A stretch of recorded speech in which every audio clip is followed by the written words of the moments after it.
एक ही दिन में दो दो चोट। चाइना ने ये सोचा भी नहीं होगा कि उसके साथ कुछ ऐसा होने वाला है। एकदम से पूरा खेल ही पलट कर रख दिया है डोनाल्ड ट्रंप ने। डोनाल्ड ट्रंप ने अचानक से शेयर मार्केट को भी बदल दिया है। बहुत ज्यादा अप में चला गया है शेयर मार्केट, और इसके साथ साथ ये भी देखने को मिल रहा है कि चाइना के लिए बड़ी मुसीबत खड़ी कर दी है। जियोपॉलिटिक्स में इस वक्त बहुत कुछ चल रहा है, हमेशा की तरह जानने को मिलेगा बहुत कुछ। आइए जानते हैं इन खबरों को विस्तार से। कल डोनाल्ड ट्रंप ने एक ऐसा मूव चला जिस मूव को आप कहेंगे कि चाइना को ना एकदम से नॉकआउट कर दिया, और ये मूव था कि अचानक से डोनाल्ड ट्रंप ने 125% की टैरिफ लगाने की घोषणा कर दी चाइना पर। तो यहीं पर गोल्डन एडिशन करा, जिसमें इन्होंने बाकी देशों के ऊपर रोक लगा दी। नहीं जी, 90% तक हम आपके ऊपर टैरिफ नहीं लगाएंगे। अब 125%, इसका मतलब है अमेरिका और चीन के बीच चल रहा व्यापार युद्ध और भी तेज होने वाला है। और जब 104% था, तब चाइना ने 84% का टैरिफ लगा दिया। अब चीन के ऊपर दबाव बढ़ गया है। व्हाइट हाउस ने अन्य देशों को सख्त चेतावनी दी है कि जवाबी कार्रवाई नहीं करो, आपको इनाम मिलेगा। ट्रंप ने अपने सोशल मीडिया प्लेटफॉर्म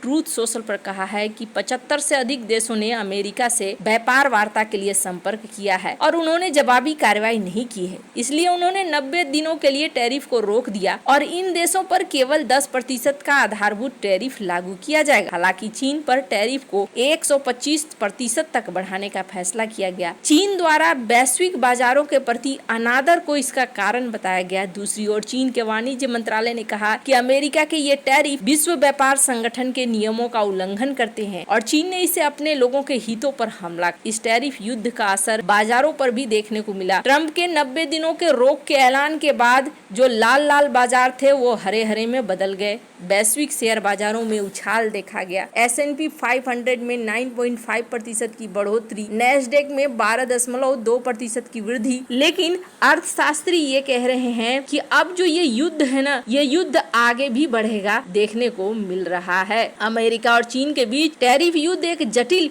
और खतरनाक स्थिति को पैदा कर रहा है। अब असल बात क्या है, क्यों ये गेम खेला जा रहा है? इस गेम को खेलने के पीछे दो बड़े कारण हैं। एक तो अमेरिका अचानक से अपनी इकोनॉमी में बहुत ज्यादा पैसे ला रहा है और वैसा हो भी रहा है। दूसरी तरफ ये भी देखने को मिल रहा है कि चाइना को काउंटर करने का हर लेवल का प्लान यहाँ पर बनाया जा रहा है। जैसे कि स्क्रीन पर कुछ वीडियो देख रहे हैं। पनामा नहर एक महत्वपूर्ण समुद्री मार्ग जो अटलांटिक और प्रशांत महासागरों को जोड़ता है। ये वैश्विक व्यापार के लिए अत्यंत महत्वपूर्ण है क्योंकि इसके माध्यम से लगभग 5% वैश्विक व्यापार और 40% अमेरिकी कंटेनर ट्रैफिक होता है। हाल ही में 10 अप्रैल 2025 को अमेरिकी रक्षा सचिव पीट हेग्सेथ ने घोषणा की है कि अमेरिका और पनामा मिलकर इस नहर को सुरक्षित रखने के लिए एक विस्तारित साझेदारी। इसका मुख्य उद्देश्य चीन के हानिकारक प्रभाव को रोकना है, जिसे अमेरिका इस क्षेत्र में एक खतरे के रूप में देखता है। हेग्सेथ ने पनामा के राष्ट्रपति जोस राउल मुलिनो के साथ मुलाकात के बाद ये बयान दिया। उन्होंने कहा कि अमेरिका और पनामा ने हाल के हफ्तों में अपनी रक्षा और सुरक्षा सहयोग को मजबूत करने के लिए पिछले दशकों की तुलना में अधिक काम किया है। हेग्सेथ ने यह भी स्पष्ट किया कि पनामा इस साझेदारी में अग्रणी भूमिका निभाएगा, लेकिन अमेरिका ये सुनिश्चित करेगा कि नहर का संचालन और अखंडता किसी भी देश, खासकर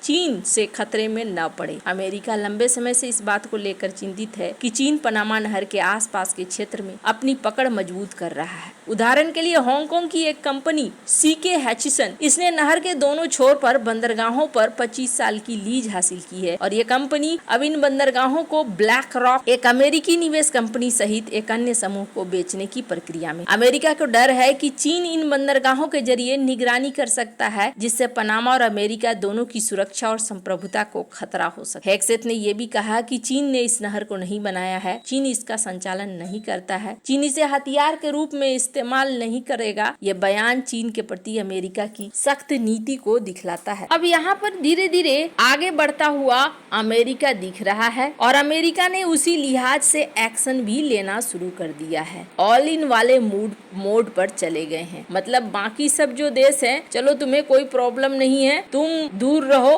और इस शेयर मार्केट के मजे लो, लेकिन अब जो है यहाँ पर चाइना को पेमेंट करने की जरूरत है। चाइना इस लड़ाई में फ्रंट पे आ गया है, मतलब कि एक आर्थिक युद्ध चल रहा है। क्या ये आर्थिक युद्ध कहीं से भी संबंधित है चाइनीज आर्मी से? तो आपको बता दूं, जब इजराइल के पीएम आए थे नेतन्याहू, और जब दोनों के बीच में बातें हो रही थी, तब इस बात को कहा था अमेरिकी राष्ट्रपति डोनाल्ड ट्रंप ने कि चाइना हमारे साथ ही व्यापार करता है, हमारे ही पैसे लेता है और फिर अपनी सेना का इतना भारी भरकम बजट पेश करता है। ये अब नहीं चलेगा। अब ये जो मैथ है ना टैरिफ का, ये मैथ कैसे है? तो देखिए, पिछले महीने तक अमेरिका ने चीन से आयात पर 10% टैरिफ लगाया, जबकि चीन अमेरिकी सामानों पर कहीं ज्यादा टैरिफ लगाता है। ट्रंप ने इसे अमेरिका को लूटने की नीति करार। 2 अप्रैल 2025 को ट्रंप ने रेसिप्रोकल टैरिफ की घोषणा की, जिसके तहत अमेरिका उन देशों पर उतना ही टैरिफ लगाएगा जितना वे अमेरिका पर लगाते हैं, और इसका पहला निशाना चीन बना। 4 अप्रैल 2025 चीन ने जवाब में अमेरिकी सामानों पर 34% टैरिफ लगा दी। ट्रंप ने इसे बर्दाश्त नहीं किया और चेतावनी दे दी कि जवाबी कार्रवाई करने वाले देशों को नुकसान होगा। ट्रंप ने चीन पर टैरिफ को 104% तक बढ़ा दिया, जिसके जवाब में चीन ने 84% टैरिफ लगाया। बाद में ट्रंप ने इसे 125% तक बढ़ा दिया और चीन ने 151% तक टैरिफ लगा दिया है। ये टैरिफ युद्ध न केवल अमेरिका और चीन के बीच व्यापार को प्रभावित कर रहा है, बल्कि वैश्विक आपूर्ति श्रृंखला को भी बाधित। उदाहरण के लिए, अगर एक सस्ता आईफोन जो पहले अमेरिका में $799 में मिलता था, अब उसकी कीमत 1142 तक पहुंच गई है। इससे अमेरिकी उपभोक्ताओं को भी नुकसान होगा, क्योंकि कीमतें बढ़ेंगी, मुद्रास्फीति का खतरा भी बढ़ेगा। इस टैरिफ युद्ध को समझने के लिए पहले से ही अमेरिका के इतिहास में कई सारी चीजें हैं, लेकिन ये टैरिफ युद्ध नहीं बल्कि चाइना की शक्तियों को कमजोर करने का एक तरीका है। अमेरिका इस बात को बहुत अच्छे से जानता है कि चाइना की स्थिति अब अगर बात करें बहुत तरीके से आगे बढ़ चुकी है, और ऐसे में बहुत जरूरी है कि यहाँ चाइना को रोकने के लिए कदम उठाया जाए और उसी हिसाब से चला जाए। पर अब जो तरीका है वो तरीका आगे बढ़ता जा रहा है। भारत के लिए अच्छी बात यह है कि भारत ने अभी तक जवाब नहीं दिया है, और ये जो कहते हैं ना कि अंत तक लड़ेंगे, वो चाइना का अंत अब देखने को मिल रहा है। जिस तरीके से सीन चल रहा है, कुछ देश हैं जिसका रिस्पॉन्स अमेरिका ने सही दिया है। कहा जा रहा है कि अमेरिका ने भारत, ताइवान, इजराइल इन देशों के लिए छूट रखी है, तो वहीं कई सारे देश हैं जो बात भी कर रहे हैं। पर चाइना और कनाडा दो ऐसे हैं जिन्होंने पलटकर वार किया है। यूरोपीय यूनियन अभी पलटकर वार करने की सोच ही रहा है, और अब ये सब कुछ देखते हुए वो भी थोड़े कदम पीछे हटाएंगे, क्योंकि बार बार कह चुके हैं ट्रंप की प्रत्युत्तर मत दो, हमें दोहराकर उत्तर देने की कोशिश मत करो। वैसे आपको क्या लगता है इन सब मामले में? आपकी क्या राय है? कमेंट कर जरूर बताएं। जल्द मिलते हैं अगले वीडियो में नई खबर के साथ।